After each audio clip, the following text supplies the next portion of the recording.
Bonjour à toutes et à tous, et dans quelques instants donc le départ de ce Grand Prix de Belgique ici sur le circuit de Spa-Francorchamps, le grand théâtre de la Formule 1. En effet, nos amis belges qui ont refaçonné cette piste mythique en 1980 ont su lui conserver son aspect naturel, majestueux sans aucun doute, au cœur de la forêt des Ardennes. Évidemment, le raidillon, le très célèbre raidillon de l'eau rouge, a été totalement remanié cette année pour des questions de sécurité. Alors, les pilotes ne le franchissent plus comme des funambules en 6e à fond, mais en revanche, ils doivent effectuer un freinage violent, très violent, au pied de ce raidillon ralenti par une chicane. La décélération est de 200 km/h en quelques mètres, et la vitesse passe de 280 à 80, ce qui est énorme. Ici, nous avons Michael Schumacher, encouragé, comme vous le voyez, par un très nombreux public allemand, en même temps qu'un très nombreux public hollandais, il faut le dire, et cela pour Jos Verstappen, le coéquipier de Michael Schumacher. Donc, ce freinage violent au pied du raidillon, c'est un point technique très intéressant, même si dans le fond, la sécurité n'y a pas gagné grand-chose. Par ailleurs, il y a les combes, il y a le Couon, il y a ce tableau, blanchiment, autant de lieux très célèbres de la course automobile. Et donc, je le répète, nous sommes ici sur le plus beau circuit du monde, le préféré d'Ayrton Senna et d'Alain Prost. L'enjeu du Grand Prix de Belgique, vous le connaissez, on vous l'a dit dans Automoto et dans Formule 1 à la une. Damon Hill est au pied du mur et pour avoir une petite chance de rejoindre Schumacher, eh bien, il doit gagner. Mais vous savez que Schumacher est un drôle de client. L'autre enjeu, c'est également celui de Ferrari, qui a une chance de bien faire, car ils ont un moteur puissant sur les Ferrari, celle de Berger à celle d'Alesi, alors qu'ici, c'est Damon Hill qui s'apprête à prendre le départ du tour de formation. Donc, Ferrari a un moteur extrêmement puissant, tout à fait adéquat pour relancer la mécanique au pied du raidillon. Enfin, il y a la surprise du chef, le héros du jour, et c'est Rubens Barrichello qui part en pole position. Le voici, nous sommes là dans la descente et bientôt là le freinage pour cette chicane à l'entrée du raidillon. Alors, une première pole position, Alain Prost, vous êtes passé par là, vous aussi forcément. Qu'est-ce que ça veut dire? Est-ce que Rubens, il y a de la tension dans son cockpit? Oui, certainement beaucoup de tension. Bon, ça vient un peu tôt pour lui. Il n'était certainement pas préparé cette année à avoir sa première pole position. Ça vient aussi sur un circuit quand même magique, on l'a dit. Donc un peu plus de pression avec un départ qui est quand même aussi périlleux pour les pilotes. Encore un petit peu plus de pression. Vous savez, la source, une centaine de mètres avant le départ, c'est pas toujours évident. Et sur un tracé où les pilotes n'ont pas roulé pour l'instant en configuration sec. Et donc ça fait beaucoup de choses pour un très jeune pilote de 22 ans. Justement, Alain, comment est-ce qu'on peut reconnaître un réglage sec d'un réglage mouillé? Peut-être le carrossage des roues, peut-être un aileron un peu plus braqué. J'espère que votre œil va vous permettre de voir ça. Alors, il est très difficile de le voir, ça se passe beaucoup plus à l'intérieur. La seule chose vraiment visible de l'extérieur, à part les pneus secs ou pluie, ce sont les braquages des ailerons.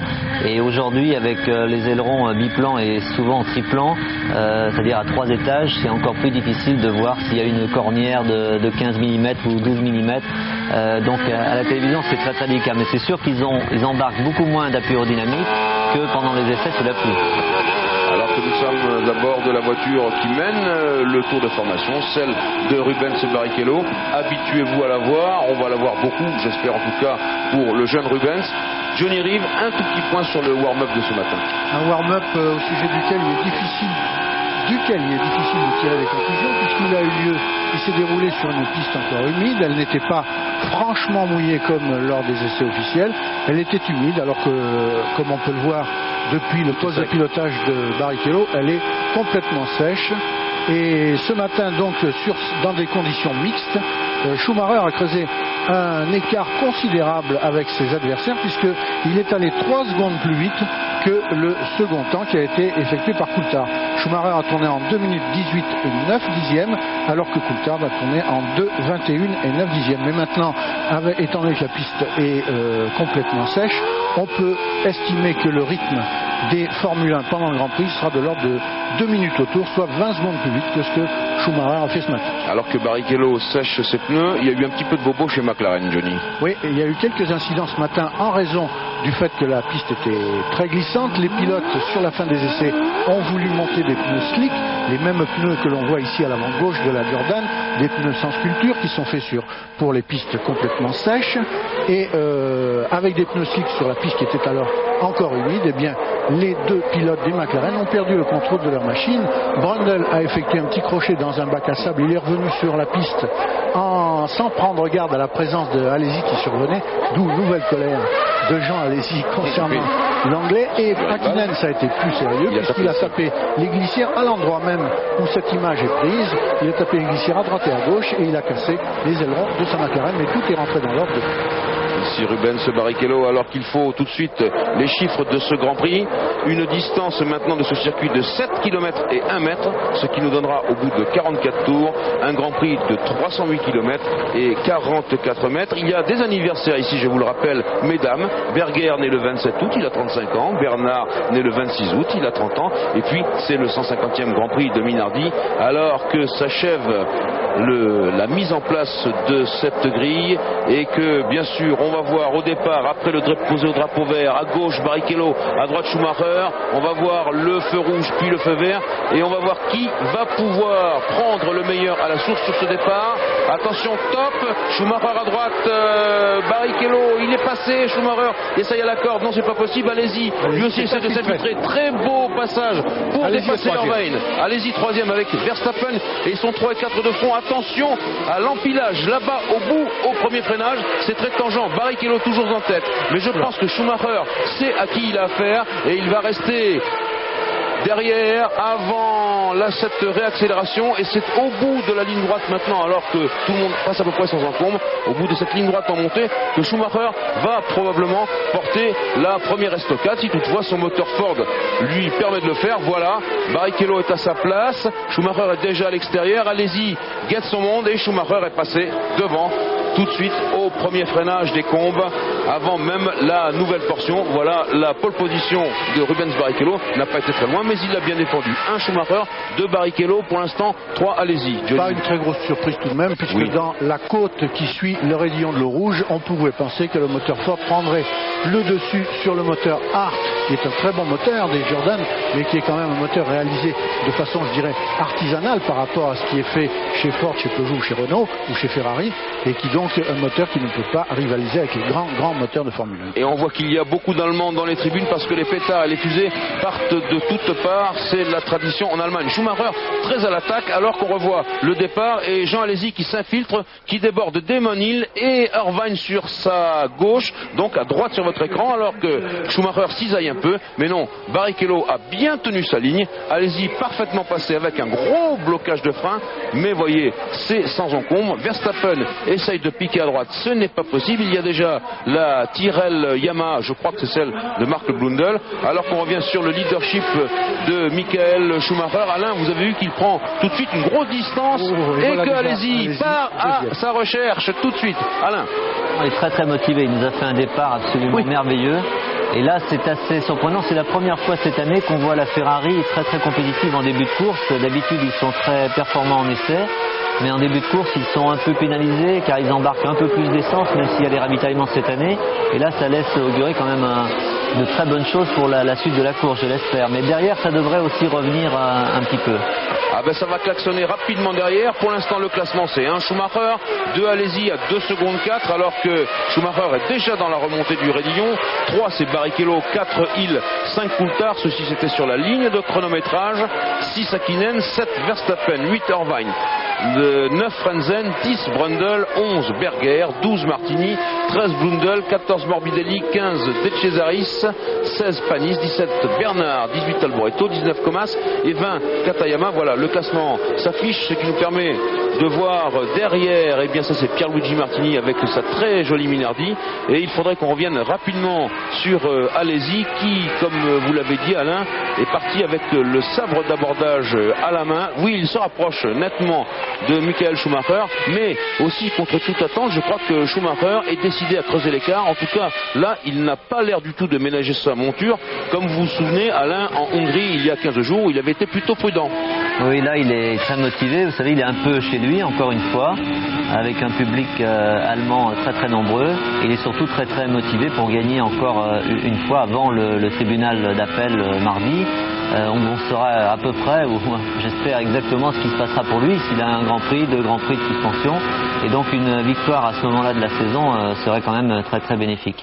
Ah bah oui, lui aussi il sait qu'il doit se débarrasser de Damon Hill, comme Damon Hill, nous l'avons dit, doit absolument s'imposer pour avoir encore une toute petite chance. En tout cas, ce qu'on s'apprête à faire maintenant, c'est mesurer l'écart. Il y avait 2 secondes et 4 dixièmes entre Schumacher et Alesi. Ici, c'est le freinage de la chicane dite de l'arrêt d'autobus, avec justement la nouvelle entrée des stands.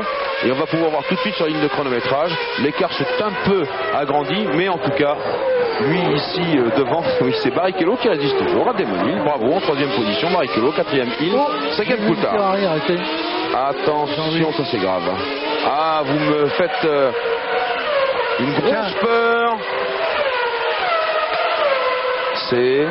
J'ai l'impression que c'est Jean Alesi, ça ne peut être que lui, puisque Berger était placé si loin que 11e sur la grille de départ. À la sortie de la source, et oui, regardez, à la sortie de l'épingle de la source, la Ferrari de Jean Alesi s'est immobilisée sur le côté droit.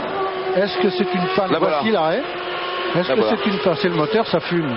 Ça pourrait être la transmission aussi.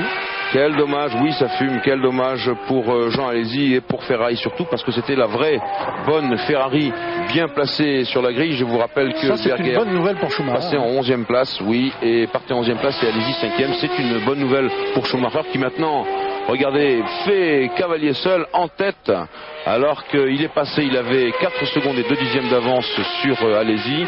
Barrichello à 7 secondes et demie, il a 8 secondes, vous voyez que l'écart est maintenant terriblement creusé. Alors Pierre Van Vliet, vous qui êtes dans les stands, bien sûr vous allez aller chez Ferrari, mais tout de suite on peut dire 20 Fittipaldi, 21 Brabham, 22 Herbert, 23 Alliot, 24 Gounon, 25 Adams, et c'est le dernier classé. On va à Paris et on se retrouve après ces quelques écrans de publicité.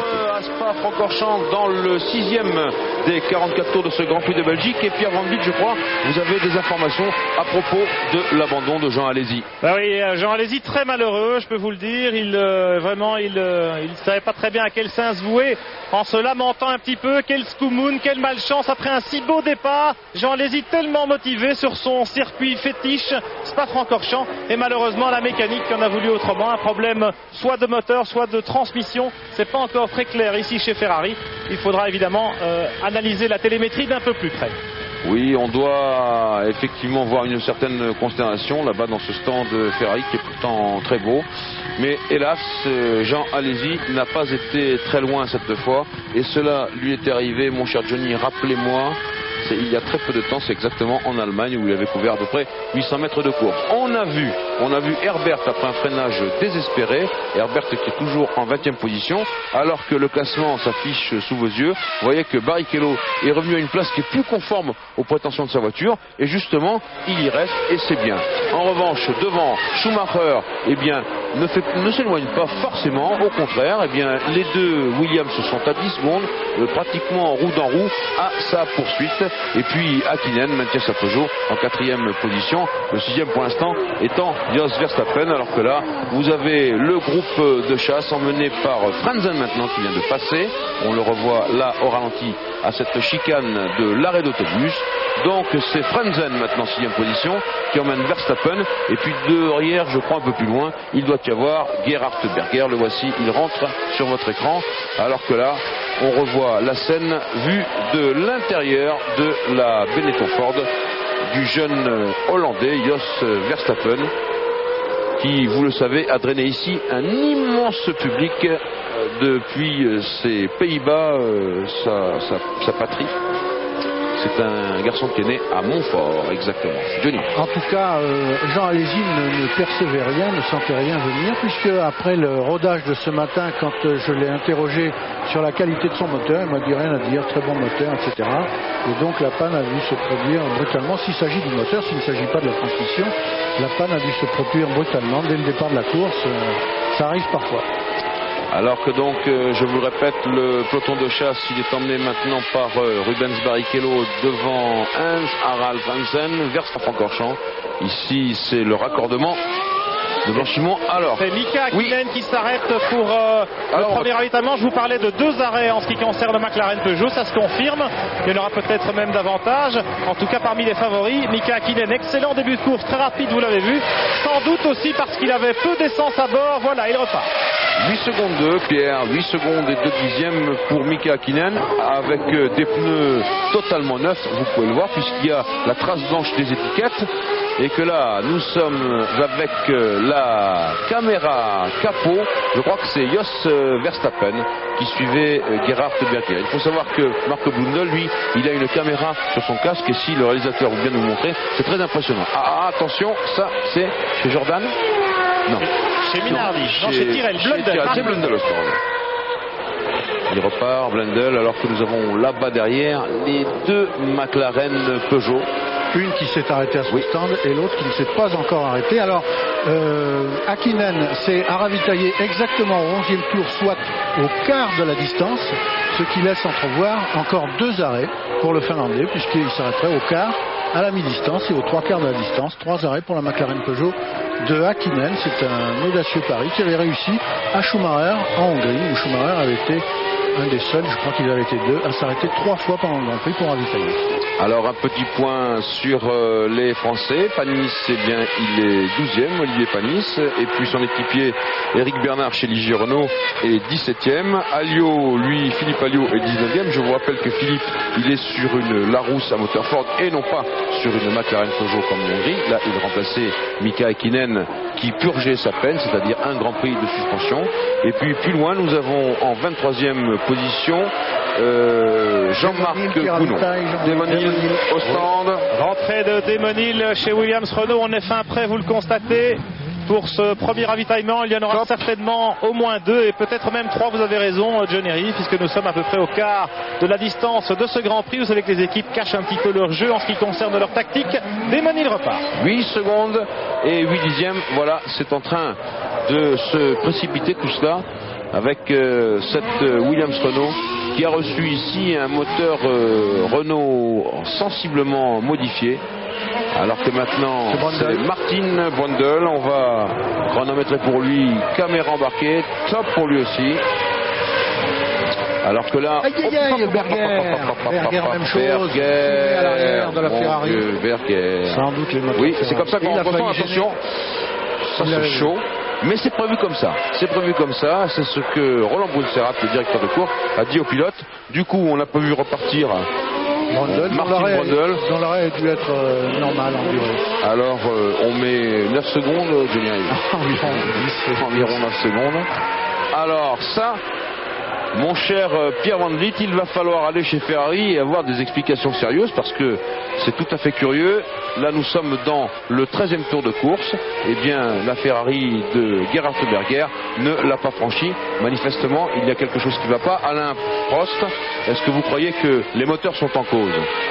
Apparemment, c'est un problème mécanique et vraisemblablement moteur, bien qu'on ne sait jamais, ça peut être aussi boîte de vitesse, mais ça fume, c'est pas très bon signe. C'est la première fois depuis la victoire de Gerhard Berger à Hockenheim. Enfin, je veux dire, c'est depuis la victoire, ils n'ont pas fini une course, puisque 2 abandons en Hongrie, 2 abandons ici, pour des raisons mécaniques, donc la fiabilité est quand même en cause. Et on peut se demander si la piètre performance de Berger en début de course n'est pas due peut-être à un problème qui commençait à venir, par exemple une surchauffe moteur ou des choses comme ça. Bien vu Alain, en tout cas nous avons vu Philippe Alliot sur la Larousse à moteur Ford qui avait le plus grand mal à franchir la chicane. Je crois que c'est fini pour Philippe Alliot, alors que là Coulthard a taillé en 9 secondes de dixième. Pierre Van Vliet, vous allez avoir du travail. Il y a Ferrari, il y a également voilà, ça c'est Berger qui revient, sans doute fort déçu Gerhard. C'est dommage pour ces 2 Ferrari qui devaient bien faire. Je vous le rappelle, c'était l'un des enjeux de ce Grand Prix de Belgique, parce que je crois que les voitures de la Scuderia ont regagné en adhérence et en tenue de route, et ici c'est extrêmement important, avec un bon moteur puissant, le plus puissant des moteurs du plateau. On pensait que ça allait rouler en tête tout cela, et bien malheureusement le grain de sable s'est glissé dans la mécanique, alors que là nous avons Barrichello suivi de Demonil.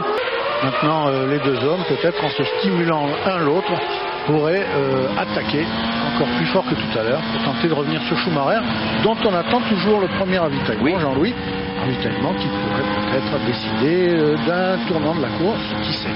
Schumacher, il est loin devant là-bas, mais encore beaucoup plus loin que cela. Là, nous sommes à bord de la Williams Renault de David Coulthard. Et le voici. Tiens, le voici. Alors attention, tout le monde sur les chronos.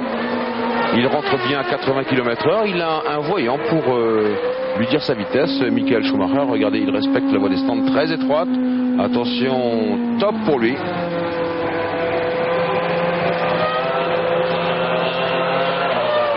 se passe bien.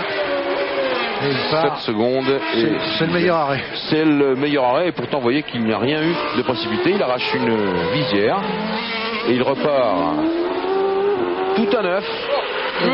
C'est de Chaud. C'est Gounon. C'est devant Gounon. Gounon qui est pour l'instant en 20e position à la faveur, eh bien sûr, de sa conduite naturellement, et puis des abandons puisque Berger a abandonné, Philippe lui aussi, Johnny Herbert est à 2 tours, et puis nous avons des nouvelles de Comas, mais il est très très loin dans le classement. Oui Pierre.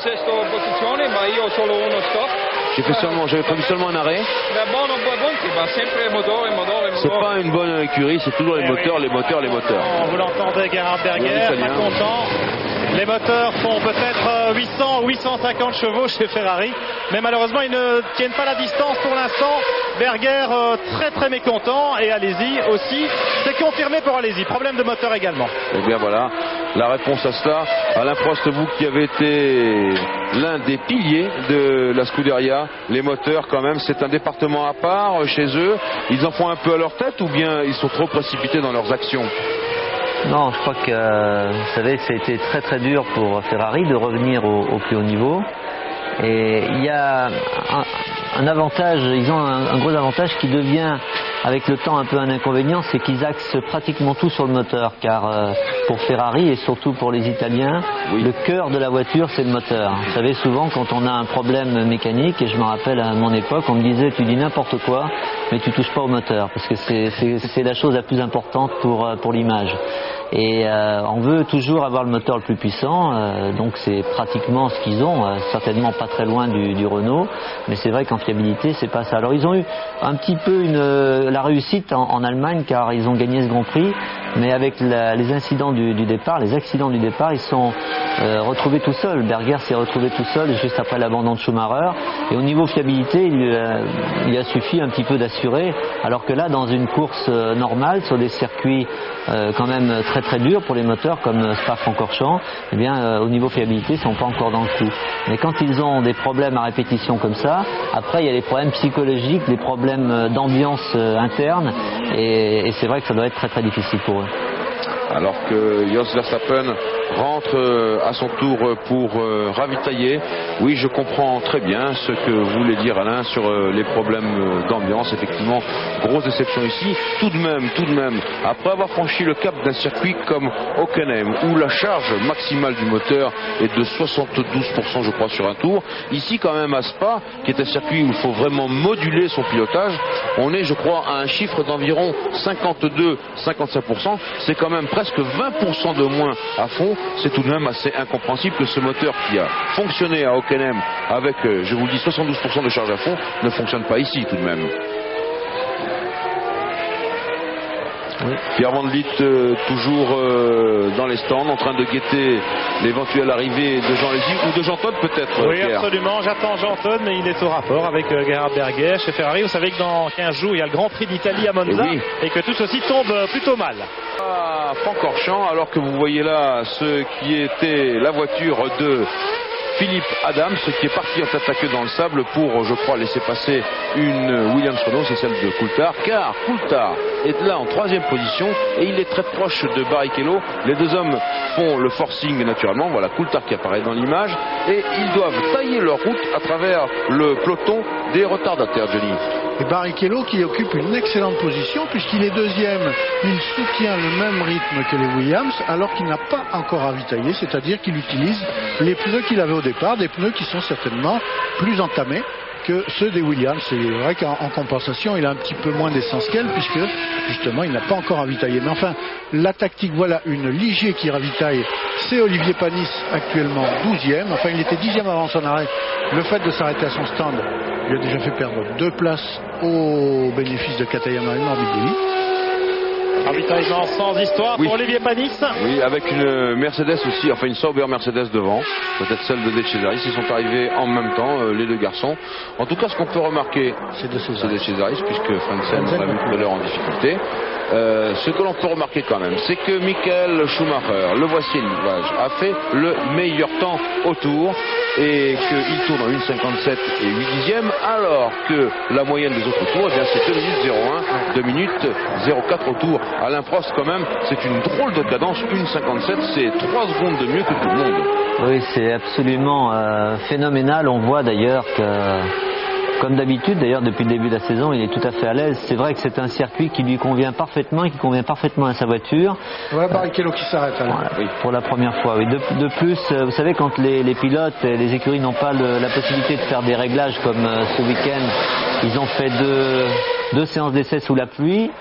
Celle de ce matin aussi, donc c'est la première fois qu'ils roulent sur le sec et c'est tout à l'avantage des voitures qui sont bien équilibrées, qui ont un bon équilibre aérodynamique et c'est tout à l'avantage de Michael pour l'instant. Alain, je vous interromps parce que Jean Todt est à côté de nous. Jean Todt, c'est évidemment la déception chez Ferrari aujourd'hui. On était plein d'espoir après ce superbe départ de Jean Alesi et puis coup sur coup 2 abandons. On a eu des problèmes moteurs, donc je ne sais pas exactement ce qui s'est passé en termes de problèmes. En tout cas, c'est les raisons des abandons des 2 voitures. Le nouveau moteur qui avait été victorieux dès sa première sortie à Hockenheim. Jean, alors qu'est-ce qu'on peut espérer suite à ces ennuis pour le Grand Prix d'Italie à Monza, qui est évidemment très important pour vous? On espère aujourd'hui, mais vous voyez que malheureusement ça ne s'est pas réalisé. Donc on va essayer de redresser la barre pour le prochain Grand Prix qui est très important pour Ferrari Monza. Merci Jean Todt. Et effectivement, encore du pain sur la planche dans la Scuderia.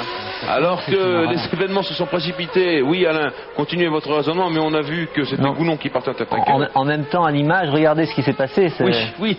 Regardez, c'est une Benetton et c'est Schumacher qui part en tête à queue, qui fait un 360 degrés, qui repart avec vraiment beaucoup de chance. Oui, absolument. Il est monté sur un vibreur un peu large. Alors, il est monté sur le vibreur et au début du reportage, j'avais envie de vous dire, dans ces conditions, la piste était très mouillée ce matin, elle a séché. Mais la chose qui sèche le moins rapidement, ce sont les vibreurs. Pourquoi? Parce qu'ils sont fins. Et comme sur la route, eh bien, il faut faire attention car quand on met les pneus dessus, très souvent d'ailleurs dans les premiers tours, là ça a peut-être eu le temps de sécher un peu. Mais il s'est fait piéger et vraiment c'est avec beaucoup de réussite, surtout quand on a 35 secondes d'avance. Très bien vu Alain, très bien vu. Est-ce que sa voiture peut avoir été endommagée? Bien, la seule chose qui pourrait être vraiment endommagée, c'est le nouveau, d'après le nouveau règlement, vous savez, cette planche de bois qui est en dessous de la voiture et qui pourrait être peut-être abîmée car il est passé quand même pas mal sur le vibreur. Il est passé avec l'arrière de la voiture plus qu'avec l'avant, donc il aurait moins de chances de l'avoir endommagé réellement. Endommagé et surtout au niveau du règlement, car vous savez qu'elle ne doit pas s'user de plus d'1 millimètre, je crois que c'est ça. Oui, c'est ça. Et donc on ne sait jamais si c'était le cas par endroit ou s'il manquait un morceau, comment ça pourrait se passer avec les officiels qui, vous l'imaginez, ne lui feraient absolument pas de cadeau. Oui, bien sûr. En tout cas, Alain, je crois pouvoir vous dire qu'il a perdu 6 secondes puisque dans son Martini, 12 Fittipaldi, 13 Alboreto, 14 De Cesaris, 15 Bernard, 16 Barrichello parce qu'il est encore classé, mais c'est pas bon. Donc c'est 16 Brabham et ceci clôt la liste des pilotes encore en course puisque tous les autres ont abandonné. On va voir si vous avez de la mémoire. On joue tout de suite au jeu top position.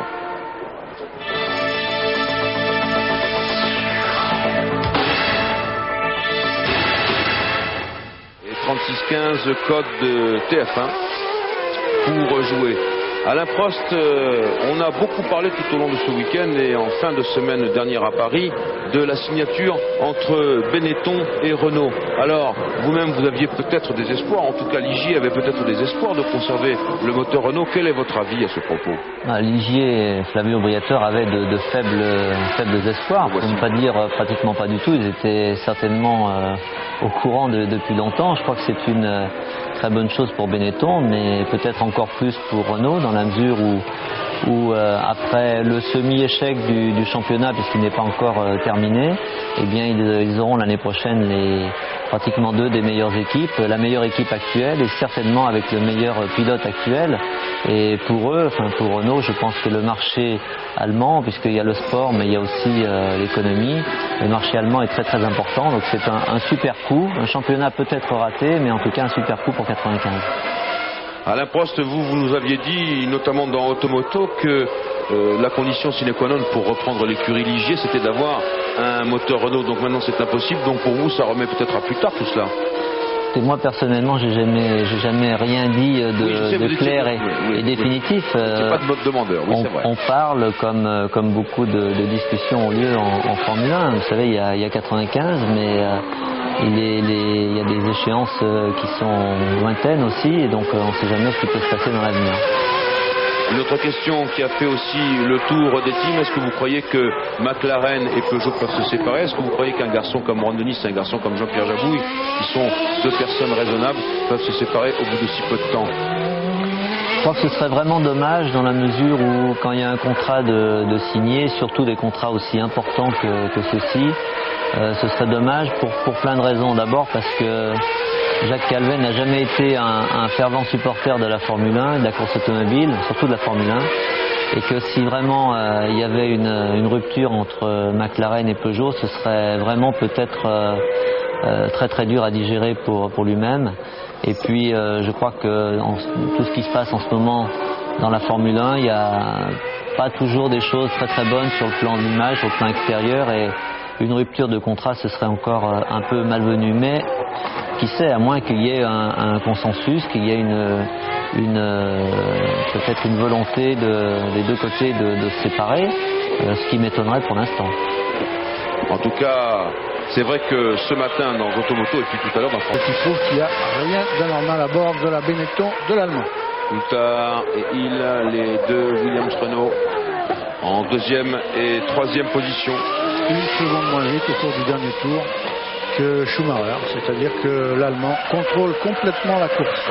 Peu de changements techniques sur ces voitures. Ce sont les Williams FW16 version B, apparu, si mes souvenirs sont exacts, au Grand Prix d'Allemagne, alors que seul le moteur Renault a reçu une spécification pour ce circuit de Spa-Francorchamps. Je vous l'ai dit, une charge maximale un peu moindre par rapport à Hockenheim et surtout à Monza, qui est le circuit le plus rapide de la saison, qui l'était, je crois, va le demeurer, mais un châssis qui n'a pas reçu de modifications notables. Belle course de Coulthard, dont les débuts en Formule 1 ne remontent qu'au mois de mai, et qui là se montre l'alter ego de Damon Hill, qui a plus d'expérience que lui. Damon Hill en est à sa 3e saison de Formule 1. Coulthard est débutant et ma foi il fait jeu égal avec Damon Hill. C'est très prometteur de la part de ce jeune écossais. Oui, car il faut le répéter, ici ce Grand Prix n'a jamais couronné un vainqueur de pacotille. Ce ne sont que de très très grands pilotes qui se sont imposés ici. À preuve, pour vous rappeler que c'est Senna qui s'est imposé 5 fois, devant Prost 2 fois, Mansell, Schumacher et Hill 1 fois, en ce qui concerne les pilotes modernes et l'histoire moderne de ce circuit de Spa-Francorchamps.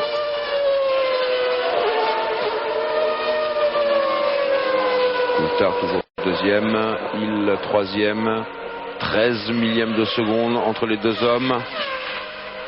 Ils abordent ici une portion historique du circuit, puisqu'ils sont dans les courbes de Blanchimont, qui appartenaient déjà à l'ancien tracé, le tracé mythique de Spa-Francorchamps, où Jim Clark avait accompli des exploits formidables.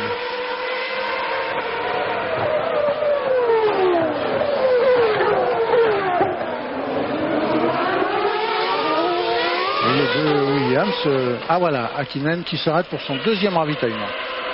Alors les chronos en place, Hakkinen il rentre, il est en 4e position.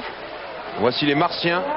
Comme convenu, effectivement, peu après la mi-course, Hakkinen pour son 2e arrêt, il en fera donc un 3e, le jeune Finlandais. Et la McLaren Peugeot va pouvoir repartir avec 4 pneus neufs et un peu de carburant. Ça repart en faisant cirer les roues et puis après ça il faut ralentir, et je peux vous dire que le moteur ronronne ici quand il passe à 80 km/h. 9 secondes et 9 dixièmes, des pneus absolument neufs, Pierre, il y avait les étiquettes dessus. Et c'est vrai qu'on n'a pas beaucoup utilisé ces pneus lisses, les pneus slick, durant le vendredi et le samedi des essais.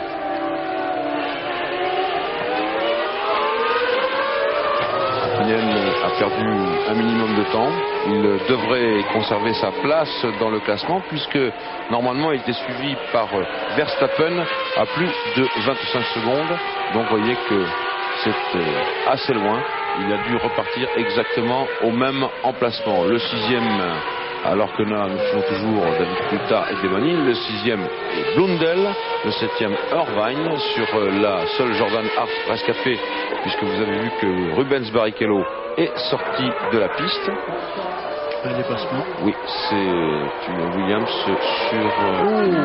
c'est chaud. Au travers corrigé. Oui. Surtout dans ce virage, donc on sait que c'est pas un virage de dégonflé. C'est exactement là où tout à l'heure Barrichello a perdu le contrôle de ce pour l'instant. Schumacher qui a l'air complètement rassuré au volant de sa voiture, qui conduit posément, qui tourne au rythme suffisant pour l'instant de 2 minutes au tour, tandis que Coulthard derrière lui vient d'améliorer son meilleur tour depuis le départ. Il vient de tourner en 1,58,4, ce qui est assez près du meilleur tour de Schumacher. Schumacher a le meilleur tour en 1,57,8, mais là actuellement Schumacher tourne en 2 minutes. Tranquillement, il assure sa position. Il a 13 secondes 6 d'avance sur Coulthard et 16 secondes 1 sur Damon Hill. Les deux Williams Renault sont 2 et 3, tandis que Häkkinen, après son deuxième ravitaillement, a conservé la 4e place, bien sûr à cause de son deuxième arrêt face aux 3 premiers qui n'en ont fait qu'un. Il est maintenant assez distancé, mais il est toujours 4e et il est à 40 secondes environ derrière les deux Williams Renault. Eh bien, on va les laisser là, on va aller à Paris, on va se retrouver dans quelques instants. Eh bien, Pierre Van Vliet tout de suite avec Rubens Barrichello dans les stands, alors que David Coulthard vient de prendre la tête de la course parce que Schumacher et Hill ont ravitaillé. Nous y reviendrons. Pierre. Oui, Rubens Barrichello, une déception bien sûr. Rubens, what happens when you went up? Rubens, qu'est-ce qui vous est arrivé? I was trying to keep the speed with the others. J'étais en train de garder ma vitesse. I had a heavy car. Mais j'avais une voiture derrière. Non, j'avais une voiture lourde. Et j'avais une voiture lourde. So then I was right on the limit because I was quite slow on the straight. So I was on the limit. J'étais à la limite. To be as quick as possible. And then when I did the stop, the car was very heavy. I tried to overtake Gounon. J'ai essayé de déplacer Gounon. So I overtook. And when I went to the next break, quand je suis passé, because of the dirt, freinage suivant, I couldn't la hold piste the car. était sale et j'ai pas pu la garder sur la piste. Rubens, on espère bien se le retrouver en meilleure posture. Il a fait une petite faute, ça arrive souvent, vous savez, à Spa-Francorchamps, surtout après ces journées sous la pluie. Eh bien, en mettant 2 roues en dehors de la trajectoire, les pneus ramassent de la crasse, de la gomme usée et on perd tout de suite de l'adhérence. Je sais de quoi je parle. Alors, oui, bravo Pierre, on sait que vous êtes sorti dans le Raidillon quand il existait encore David Coulthard au stand. Leader du Grand Prix de Belgique, Jean-Louis. Il était le leader, il l'est toujours jusqu'à ce moment. Coulthard, les chronos sont en marche. Il aura fait un tour en tête. 8 secondes 3. Oui, ça compte dans les annales officieuses de la course automobile. Auparavant, on va vous montrer ce qui avait permis à Coulthard d'être en tête de ce Grand Prix, alors qu'il est reparti, je vous informe, devant Michael Schumacher. C'est peut-être là le rebondissement. Voilà ce qui était arrivé avant, mais c'était Schumacher et Damon Hill qui étaient entrés dans les stands ensemble. Schumacher était parti au bout de 7 secondes 2 et puis juste derrière, voilà Damon Hill qui repart, et donc Coulthard se trouvait en tête. Et puis il s'est passé la chose suivante, Coulthard est rentré pour ravitailler et il est maintenant en tête de ce Grand Prix de Belgique. Il était en tête, oui exactement, puisque Michael Schumacher, qu'est-ce qui se passe là-bas au bout? Avec de l'huile, c'est un moteur plutôt, je dis, parce que j'ai pas l'impression que c'est un freinage. En arrivant plein pot avant le freinage de la chicane de stop, j'ai l'impression que son moteur a flanché. Il est allé tout droit, il s'est arrêté dans l'échappatoire. Sous la pluie, il a souvent été très très compétitif. face à Alesi, Schumacher, et devant son coéquipier Damon Hill, et là il fait jeu égal.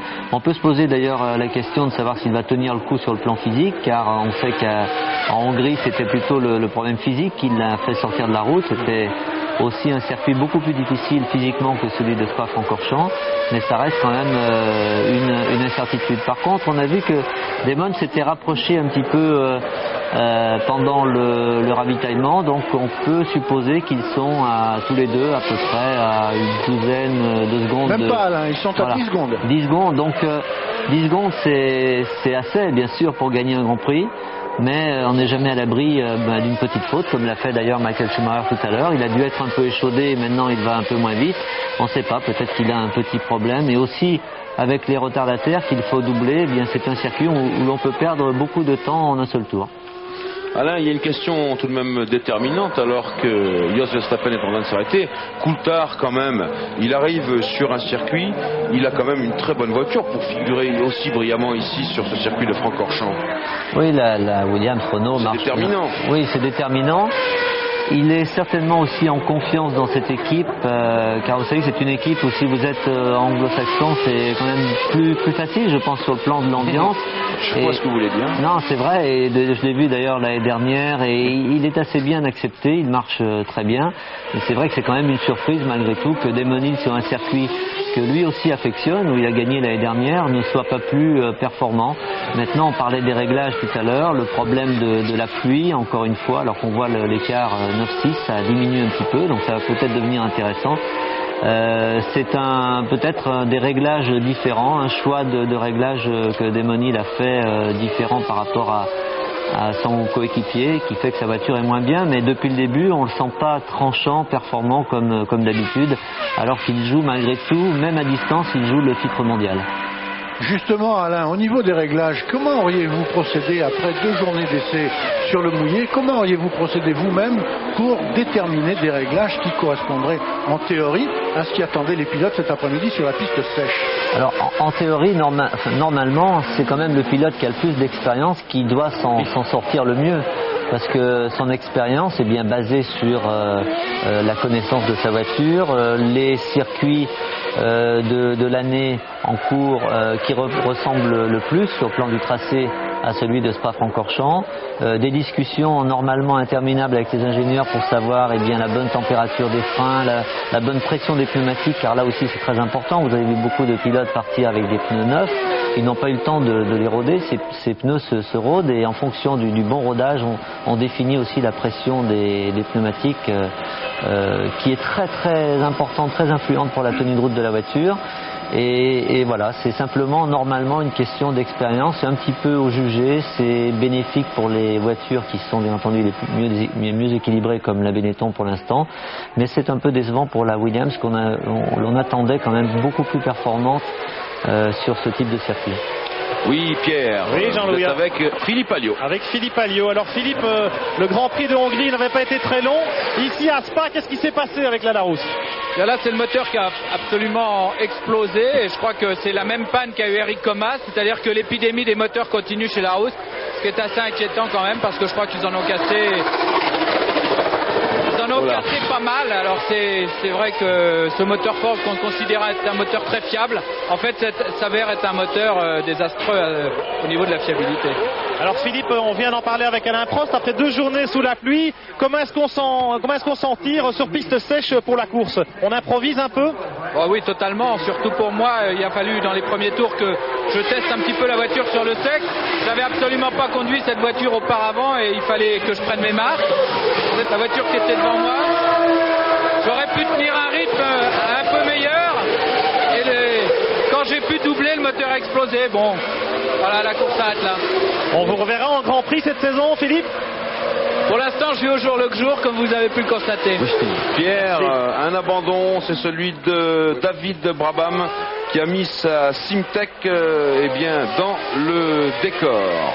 Exit donc David de Brabham, ce qui fait que nous avons maintenant 15 voitures en course alors qu'il reste 12 tours avant de rejoindre l'arrivée de ce Grand Prix de Belgique. Et je crois qu'on a entreaperçu Johnny, Olivier Panis en difficulté au moment de son ravitaillement. Oui, probablement avait-il calé.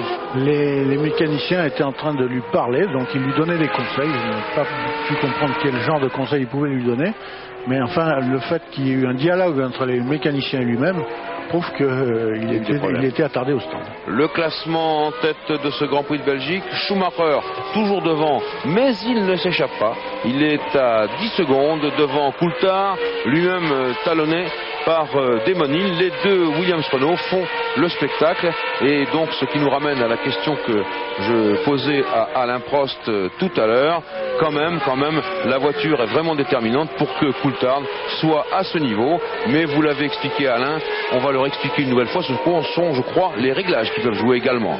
Oui, peut-être les réglages, mais je crois que Coulthard a fait des très bonnes saisons en Formule 3000. Et puis n'oubliez pas quand même que Nigel Mansell va revenir pour les 3 derniers Grands Prix, enfin, en tout cas normalement. Et ça donne un peu vraiment une motivation supplémentaire à David Coulthard, qui doit prouver vraiment en l'espace de peu de temps d'être un vrai pilote de Grand Prix à part entière, qu'il a la possibilité non seulement d'aller vite mais d'aller au bout. S'il terminait deuxième, et on ne sait jamais, pourquoi pas premier, ce serait fantastique pour lui, ça lui permettrait peut-être de s'ouvrir les portes d'autres écuries. Ah ben ce serait formidable, après une pole position de Rubens Barrichello, d'avoir une victoire de David Coulthard. Ici, Flavio Briatore et Tom Walkinshaw, son affidé, sont en train de surveiller cela de près. Les deux pilotes de Williams qui roulent comme des jumeaux, qui ne se quittent pas. Coulthard devant Damon Hill, Coulthard le jeune, qui emmène l'ancien, maintenant ça commence à être un ancien, Damon Hill, dans son sillage. Damon Hill que l'on a aperçu tout à l'heure en difficulté lorsqu'il a pu dépasser Martini. Martini avait laissé passer Coulthard avant la source, et puis il a failli coincer Damon Hill, qu'il a littéralement gobé dans la ligne droite, mais qui après, pour refaire son retard sur Coulthard, s'est mis en travers dans un virage, brutalise un petit peu plus sa voiture pour ne pas se laisser distancé par Coulthard, Damon Hill. Alors Alain Prost, il nous faut reparler absolument de ce moteur Ford V8 Zetec. Il faut quand même de la puissance pour repartir pratiquement de zéro, 80 km/h pour repartir dans ce raidillon, alors qu'avant on passait en 6e un petit peu soulagé, voire à fond pendant les qualifications. Ce moteur, ce n'est quand même pas le même moteur que le V10 Renault ou le V12 Ferrari, et pourtant il est toujours là. Oui, on parle moteur, il faut parler ensemble, c'est-à-dire châssis moteur. On l'a dit depuis le début de la saison, c'est évident que l'ensemble a une meilleure homogénéité, de plus bien conduit par Michael Schumacher. En ce qui concerne la partie dont vous parlez, c'est vrai que le V8 Ford a aussi un couple qui est quand même très intéressant. C'est pas une puissance maximum aussi importante que le moteur Renault ou même que le moteur Ferrari, mais son couple lui permet bien entendu d'avoir une certaine facilité, notamment au niveau de conduite. Et après, bien le pilote, le châssis fait le reste sur des enchaînements. On voit que la voiture est quand même beaucoup plus performante qu'une Williams aujourd'hui. Pierre Van Vliet, vous êtes proche de l'équipe Ligier. Que s'est-il passé pour Olivier Panis, qui quand même dans son ravitaillement tout à l'heure a perdu une place? Oui, je vous rassure, il a calé effectivement au moment de repartir après son ravitaillement, mais tout est rentré dans l'ordre, il a pu repartir, pas d'inquiétude chez Ligier, où il n'y aura qu'un seul arrêt ravitaillement, donc plus de risque en ce qui le concerne. Alors que les drapeaux s'agitent toujours, oui, et c'est Coulthard et Hill qui déborde une Ligier Renault, mais Coulthard garde toujours la deuxième place, et il est, je vous le dis, à 8 secondes et 9 dixièmes de Michael Schumacher. Ça se rapproche. Ici Patrick Head qui est en train de parler assez vertement à l'un de ses mécaniciens. Je crois que c'est au chef mécanicien de la voiture de Coulthard. Attention, tout cela va peut-être changer bientôt, car je vous le dis, c'est peut-être le rebondissement de ce Grand Prix de Belgique. David Coulthard est en train de se rapprocher avec sa Williams-Renault de la Benetton Ford de Michael Schumacher, alors que le classement complet de ce Grand Prix de Belgique s'affiche sur vos écrans. Ça, c'est peut-être quand même un signe que c'est le retour des Williams-Renault, alors que là, c'est Christian Fittipaldi qui laisse son Arrows à moteur Ford toute fumante. Une voiture Alain Prost qui avait 3 amortisseurs à l'avant. Oui, 3 combinés ressorts amortisseurs reliés pour améliorer un peu la souplesse de la suspension avant, notamment en cas de difficulté sur les vibreurs. Alors Alain, on attend beaucoup ici les Williams-Renault. Le moteur Renault, c'est quand même un atout considérable. Ah oui, c'est un atout. C'est pour ça que tout le monde se dispute ce moteur. Ça fait depuis maintenant au moins 3-4 ans que c'est de loin le meilleur moteur de la Formule 1. On verra d'ailleurs justement l'année prochaine. Ce sera très intéressant techniquement pour les ingénieurs de Renault Sport de voir qu'avec ce qu'ils vont faire avec un moteur qui descendra de 3,5 litres à 3 litres de cylindrée. Avec des réglementations quand même assez strictes, on verra quel type de puissance on pourra avoir. Certains parlaient de 600 chevaux, notamment à la fédération. Peut-être que ce sera beaucoup plus important que ça, mais c'est toujours un challenge très très intéressant pour les techniciens. À mon avis, ils resteront encore le meilleur moteur car ils ont une connaissance maintenant, une expérience qui est très très importante à ce niveau-là. L'heure de la charge a sonné également pour Damon Hill. Alain Prost, vous avez vécu naturellement, vous avez été champion du monde avec Williams-Renault. Est-ce qu'il y a des consignes possibles entre ces deux hommes maintenant? C'est la question que je me posais. Les consignes pour l'instant, apparemment, il y en a pas, parce que s'il y en avait, ce serait déjà passé, parce que Damon n'est pas pour l'instant dans une position vraiment d'attaque par rapport à Coulthard, et on a vu que David Coulthard a toujours été devant une seconde. Et par contre, s'il y avait un problème pour Michael Schumacher, c'est-à-dire si il revenait derrière lui, ou si par exemple il avait un ennui technique et qu'il abandonnait, on peut se poser la question, est-ce qu'il y aura une consigne pour laisser gagner Damon Hill, qui bien entendu est le mieux placé au championnat? Ce que je pense et ce que je trouve personnellement tout à fait normal, car quand on investit autant de moyens, aussi bien techniques, financiers et humains, eh bien on n'a pas le droit éventuellement de perdre le championnat pour un point ou deux, même si c'est très difficile pour un pilote aussi jeune et talentueux que David Coulthard. Eh bien, je crois que la raison ferait qu'on ferait gagner Damon Hill. En tout cas, puisque vous évoquez le classement des constructeurs de Formule 1, avec ici Frank Williams, sachez que Benetton Ford est en tête avec 81 points, devant Ferrari 52 et Williams-Renault 49. 3 points de Ferrari, c'est faisable, très faisable aujourd'hui, puisqu'il n'y a plus de Ferrari en course. Et de Williams-Renault pour son freinage avant le raidillon. Ça, c'est pour dépasser, c'est pas mal ce point de freinage. Johnny en bas, il est très violent. C'est pas sécurisant. Il est en légère courbe et oui. Les dépassements ils sont difficiles quand même.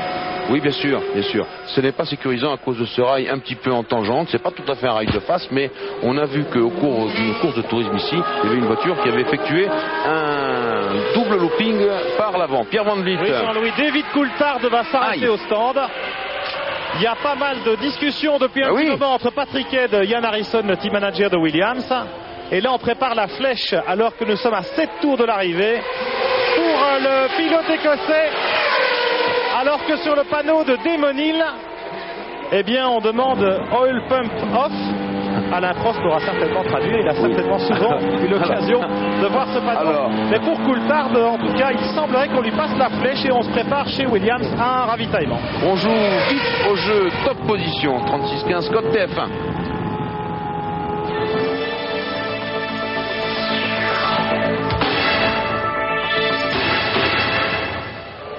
Et on revient sur les deux Williams-Renault, toujours roue dans roue, avec Patrick Head, vous l'avez dit, qui secoue la tête. Alors Alain, une petite confidence, pompe, oil, off, etc. etc.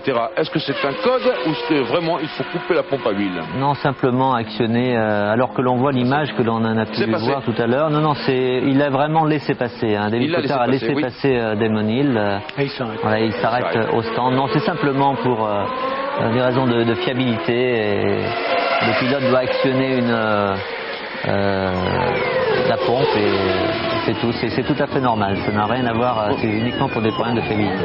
Bon, alors la raison de l'arrêt de David Coulthard, c'est aussi une inquiétude en ce qui concerne l'aileron arrière, le mât d'aileron. Il semblerait qu'il y ait des vibrations et c'est pour cela que Patrick Head a pris la décision sage certainement de faire rentrer le pilote écossais.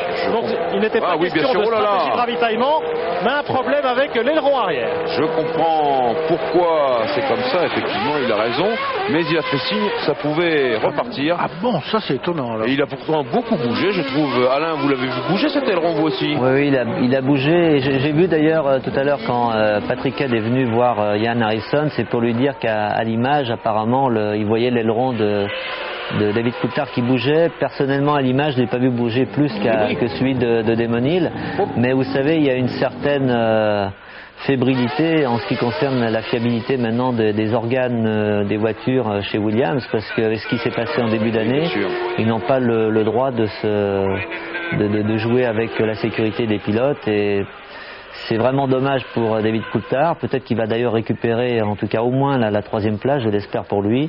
Là il est 4e derrière Hakkinen. Voilà. Oui, mais bon, je crois que c'est quand même assez rare de voir souvent des directeurs techniques arrêter leur voiture pour vérification. Très souvent c'est plutôt le contraire qui se passe, même si on voit quelque chose, on dit bon ça ira bien jusqu'au bout, et c'est souvent mettre la sécurité des pilotes en cause.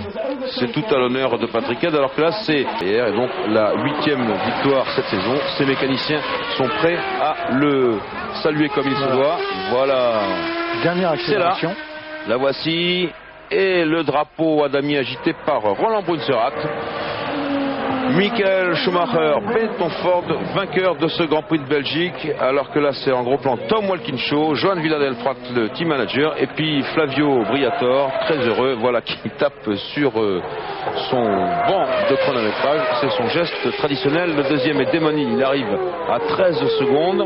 Le 3e est Mika Hakkinen, le 4e Jos Verstappen. Les mécaniciens de Benetton Ford se congratulent. Le 5e est donc pour l'instant, et sauf surprise, David Coulthard. On attend toujours qu'il ait franchi lui aussi la ligne d'arrivée. Le 4e donc Jos Verstappen, c'est l'équipier de Michael Schumacher. Et c'est Mark Blundell avec sa Tyrrell Yamaha. Alors que là, tout le reste du peloton rentre dans le parc fermé. 5e Coulthard, 6e Blundell, 7e Morbidelli, 8e Panis. Alors que là, Ron Dennis, lui aussi surveille la ligne d'arrivée, ou plutôt va quitter son poste de commandement. 9e Martini, 10e Alboreto, 11e Bernard, 12e Gounon, 13e Herbert, 14e et dernier Eddie Irvine avec la Jordan Haas. Rappelons que Rubens Barrichello était parti en pole position, c'était la première pole position de sa carrière. On se retrouve tout de suite pour le podium et l'analyse de la course avec Alain Prost après cela.